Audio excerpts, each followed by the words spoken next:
It's hardly surprising that so many of us feel financially behind in life. We're constantly bombarded with social media content showing 18-year-olds who've made millions of dollars like it's nothing, or of people we used to go to school with or work with living extravagant lifestyles like buying flashy new cars, going on luxury overseas holidays, and having big lavish weddings. Our brains automatically react by comparing ourselves to these people. Your mind asks questions like, why isn't this me? What am I doing wrong? And why does everyone else but me seem to have it all figured out? We tend to compare ourselves to others because it's how we evolved. Social comparison was beneficial in our evolutionary history because we could see others who were doing well at something that we were not, like sourcing food, for example.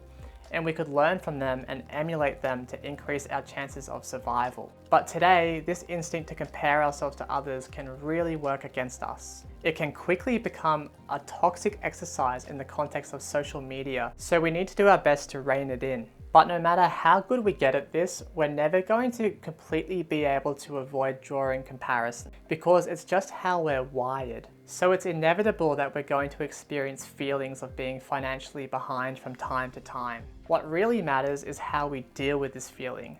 This is the determining factor in whether we're going to allow it to take hold of us for the rest of our lives or if we're going to overcome it. So feeling financially behind in life is actually just a state of mind, which can be quite separate from the state of your wealth. It's a trap which people from all different walks of life constantly fall into, whether they're rich or poor. Now, I've read a lot about this subject and I've identified 5 key things that you can do to help avoid getting stuck in this mindset. Number 1, stop comparing externally. When you feel financially behind in life, you're comparing yourself to others.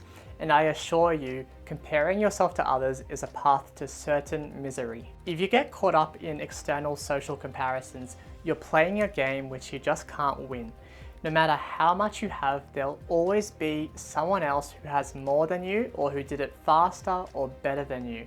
It's just never ending, and no matter what, you lose.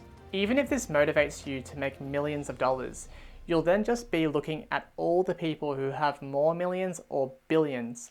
You'll still feel like you've achieved nothing, even though you would be wealthier than almost anyone who's ever lived. So you need to be very careful about falling into this mindset.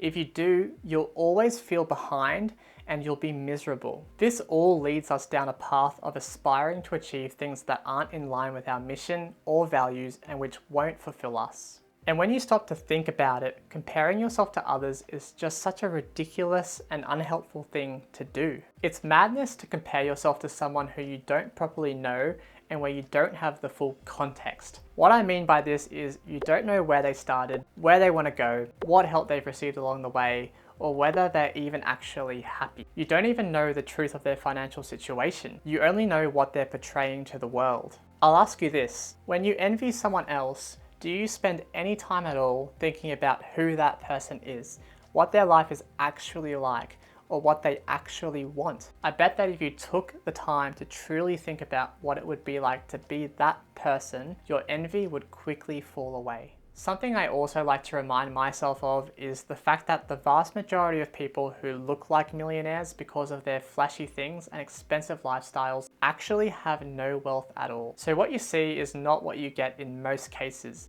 And if you're interested, there's a whole book of research in support of this concept called The Millionaire Next Door. I've put the link in the description. Number 2, only compare internally. Don't compare to others, compare only to your past self. External comparison ignores the fact that we're all different people. We have our own individual circumstances, goals, and values, which makes it pointless to compare ourselves to others. So turn off the toxic content and don't benchmark yourself to others. It's only going to cause unnecessary suffering. Instead, you need to benchmark internally. What I mean by this is that you should only compare yourself to your past self. This involves looking at where you were anywhere between 1 and 5 years ago and focusing on how far you've come and setting yourself new goals to keep moving forward.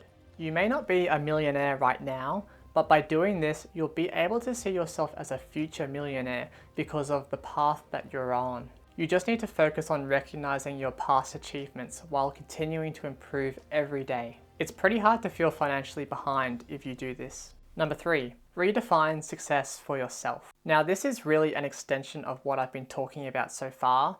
It's focusing on your personal journey and benchmarks instead of getting caught up with external influences. The traditional meaning of success that we're conditioned to believe centers around material wealth, status, and specific social milestones like owning a big house, driving an expensive car, and working in a prestigious job. This definition is totally misconceived though, because it only focuses on external markers.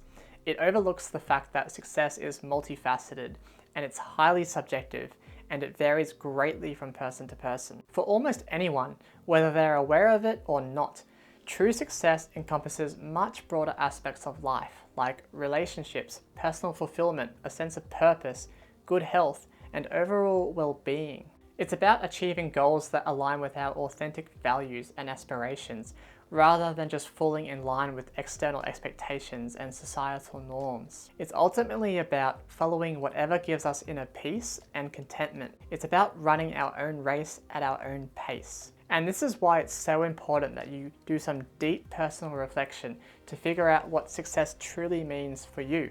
Because if you don't, you'll probably always feel financially behind because you'll be measuring yourself against a superficial meaning of success that's not right for you. This isn't easy, but once you figure it out, you'll probably find that you care a lot less about your financial status than you thought you did.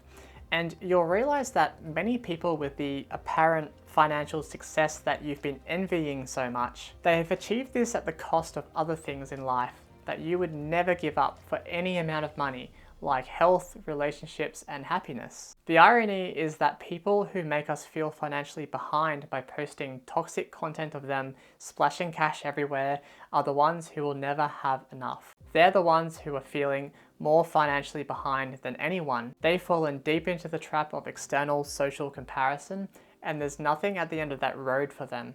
They will never be satisfied, so defining your own success is a big thing for avoiding feeling financially behind in life. It makes you realize that money isn't the be-all and end-all, and that you only need so much money to be happy. Number 4, figure out how much is enough. Even though finding your own definition of success will show you that money isn't everything, at the same time, you'll realize that it's going to cost a certain amount of money every year to live the life that represents success for you. One person's number might be a lot more than another person's number, and that's totally fine. There's no right or wrong if this has come from careful reflection about what you truly want your life to be. Whatever your number is, you can easily calculate what size nest egg you need invested to passively afford this lifestyle by using something known as the 4% rule. The 4% rule is a guide based on historical data and studies that have analyzed market returns and retirement portfolio longevity, which suggests that you can safely withdraw 4% a year from your nest egg over a 30-year period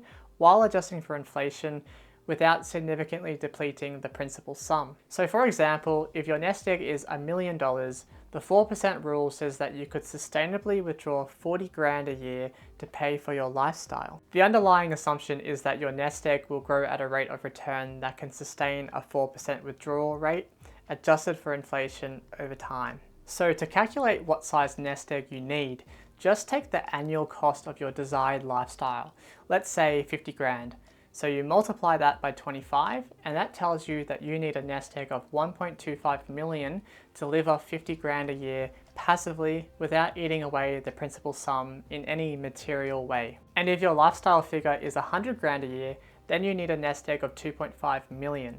So the more it costs to passively live out your idea of success, the bigger your nest egg is going to have to be. And at this point, you might be thinking, well, what's so bad about if I withdraw a higher amount every year and eat away at the principal sum? I mean, that's a fair point because you can't take your wealth with you when you die, but you just need to be okay with the risk that you might live longer than you think and run out of money at some point. But I'm not here to argue one way or the other. I'll leave you guys to make your own financial decisions and make your own personal choices around that. Anyway, once you know how much you could happily live off every year and what size nest egg you need to achieve that, this causes you to focus on internal benchmarks and stop thinking about all the external benchmarks about where you should be by a certain age or whatever. This just becomes noise which fades away. Number 5, be patient. Warren Buffett famously said that wealth is the transfer of money from the impatient to the patient. If you're seeing little progress right now, don't despair. Wealth doesn't grow in a linear way, it grows non-linearly, and it can even grow exponentially. So you can't predict where you will be in the future by extrapolating your current rate of progress. Just keep going and don't put so much pressure on yourself.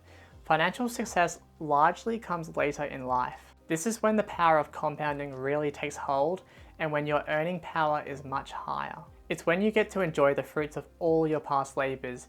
You finally get to sit in the shade of the proverbial tree that you planted 20 years ago. To remain patient, you need to remember to focus on the gain and not the gap. Just focus on the progress you've made, which will be encouraging and motivating, as opposed to focusing on the gap between where you are now and where you want to be, which can be overwhelming and discouraging. This keeps you going at times when progress might seem slow and not worth it to somebody else. Being grateful for what you have is also another great way to remain patient. If you're truly grateful for what you have right now, you won't feel financially behind. And if you do all the right things with your money that I speak about on this channel, you will always have more wealth in the future than you do now. So all the wealth you build in the future will just feel like a bonus that makes your life even better. I can't recommend enough that you try this mindset. It's very liberating to just want what you have. In my opinion, this is the key to happiness, and when you're truly happy, you won't feel financially behind. Well, hopefully I've been able to show you guys that feeling financially behind is not the right perspective. Your mind will play tricks on you and it will make you feel behind from time to time. But when this happens, you just need to recognize this feeling, see it for how silly it really is, and let it pass. Make sure you're using your own measuring stick for success and not somebody else's. And remember, people don't post their failures. Just keep going on your personal financial journey and keep doing the right things over time, and it will all work out. If you enjoyed this video, please consider subscribing, and you might want to check out the video on your screen right now, which is all about what you do with your money every time you get paid to make sure you're meeting those internal benchmarks as quickly as possible. Thanks so much for watching, guys, and I'll see you in the next one. Bye bye.